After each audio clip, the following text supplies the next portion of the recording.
Good morning to you all. First, let me thank the organizers for giving me an opportunity to speak here on fragment-specific fixation in distal radial fracture.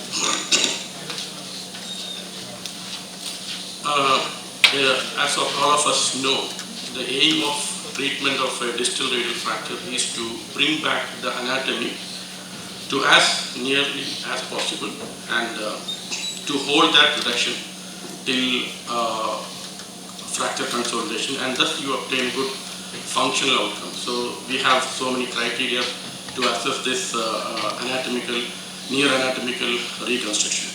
This aim can be obtained by various methods like conservative methods or surgical methods, and one option among this is the fragment specific fixation. So there are all different methods, this is just one among them. And during the last 2 decades, there was an explosion of volar locking plate. We have a lot of types and varieties of locking plates available in the market, and all of them are giving good functional outcome in majority of cases with acceptable complication rate. And many now consider the volar locking plate as the implant of choice in a distal radial fracture. But the volar locking plate is not without problems. Sometimes the screws applied from the volar to the dorsal side, you may have to intentionally penetrate the dorsal cortex to hold the reduction, or sometimes accidentally you might penetrate it, which will rupture, which will cause problems on the extensor tendons, and extensor tendon ruptures have been reported. And the classical teaching is that when you are putting a volar locking plate, you should not cross the watershed area. That is not always possible. Because of the far distal fractures, you may have to bring the plate distal to the watershed area, and thus you are risking the rupture of flexor pollicis longus or synovitis of the flexor tendons. This is reported by multiple authors, and along with that, the loss of fixation is also reported in the literature when you are using a volar locking plate. So it's not very common, but this complication has been reported in the literature. So we should have an idea what other options are available to treat such fractures. So the first thing we should, since the volar locking plate is the most commonly used implant now, we should know what are the fractures which are difficult to be managed with a volar locking plate. So one is the ulnar column fracture, the dorsal ulnar corner fracture. All dorsal ulnar corner fracture need not be fixed, but it is a part of the radio-ulnar joint and radiocarpal joint. If the fragment is big enough, it can produce a instability of these two joints. So when you are applying a screw from volar to this one, if the fragment is smaller one, it is very difficult to hold this fracture without crossing the dorsal surface. So thus you will injure the extensor tendons. Another one is the volar rim fracture. Commonly volar rim fracture, volar ulnar corner fracture can be fixed with the volar plate. But if the fragment is far distal, like a rim fracture, it is very difficult to hold that fragment with a volar plate without crossing the watershed area. So that also risks the flexor tendon. Then marginal articular shear fracture. In the dorsal surface, the Barton fracture. The fragment will be very small, and it is impossible to fix with a volarly applied plate. And a classical volar Barton fracture. Usually you can buttress this, but the fragment, if it is far distal, you won't be able to fix with the volar plate. And usually radial styloid fracture can be easily fixed with a volar plate. But if there is a comminution, the fragment is unstable. Fragment is unstable, and a single screw cannot hold that fragment in that position. So in such cases, you need to buttress that fragment from the radial side. Then another one is the central impaction. So in a central impaction, when you apply a plate on the volar surface, your reduction is usually by indirect method. So it is very difficult to disimpact that fragment from the volar side, and it's much easier to go dorsally and directly elevate that fragment and put a bone graft. So to solve these problems, we have fragment specific fixation. This fragment specific fixation is not a new concept. This was introduced in 1996 by Rickley and Regazzoni, and he popularized the column concept. And in 1998, Madoff is the person who actually devised some specific implants for these fractures, and he popularized those implants for the fragment specific fixation. The column theory says that it divides the distal radius into three columns. One is the radial column, one is intermediate column, and the other is the ulnar column. The radial column consists of your radial styloid process, radial scaphoid fossa, and the lateral half of the radius. And the intermediate column includes the lunate fossa and sigmoid notch and the inner half of the distal radius. And the ulnar column includes the ulnar head styloid process and the TFCC. To this classification, Madoff added the specific fragments in this each columns. He included the radial column fracture, styloid process fracture in the radial column, and marginal fractures, dorsal wall fracture, volar rim fracture, central impaction fracture, and ulnar column fracture in the ulnar column. And he specifically designed each implant for each columns. This anatomy you should know a little bit.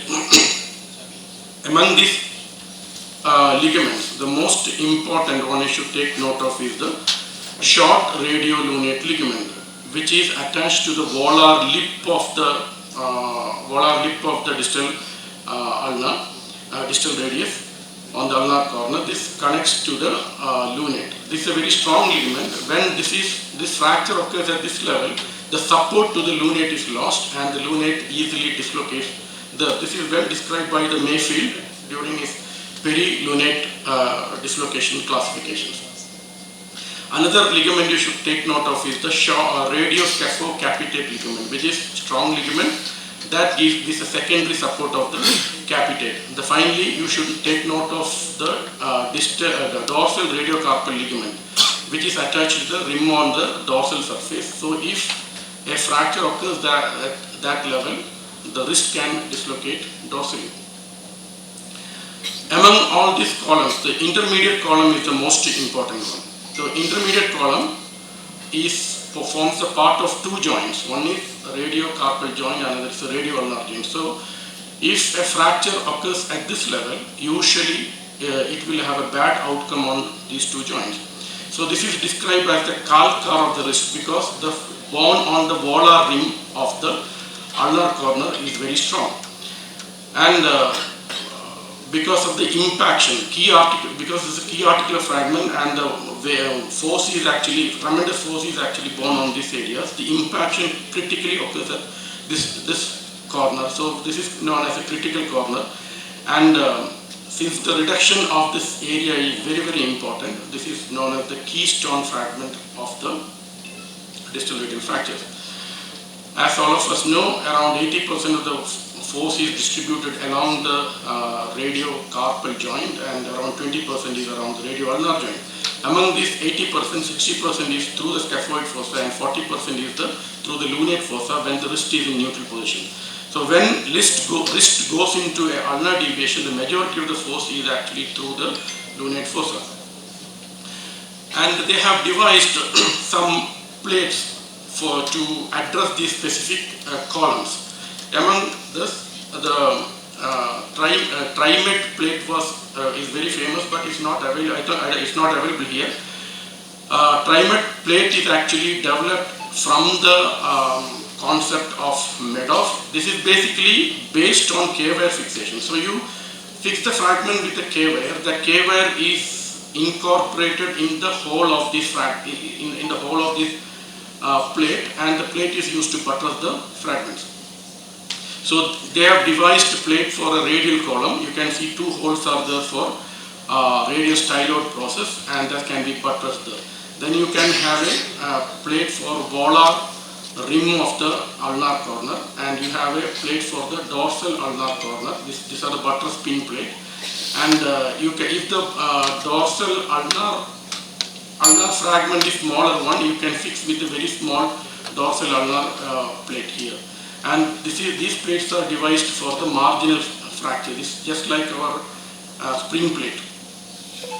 And on the concepts of Frickley and Regazzoni, the AO has developed the column specific plate, which we are all familiar with this. Here also we got specific plate for dorsal ulnar column, volar ulnar column, and radial styloid plate, and along with that you got a juxta-articular and extra-articular plates.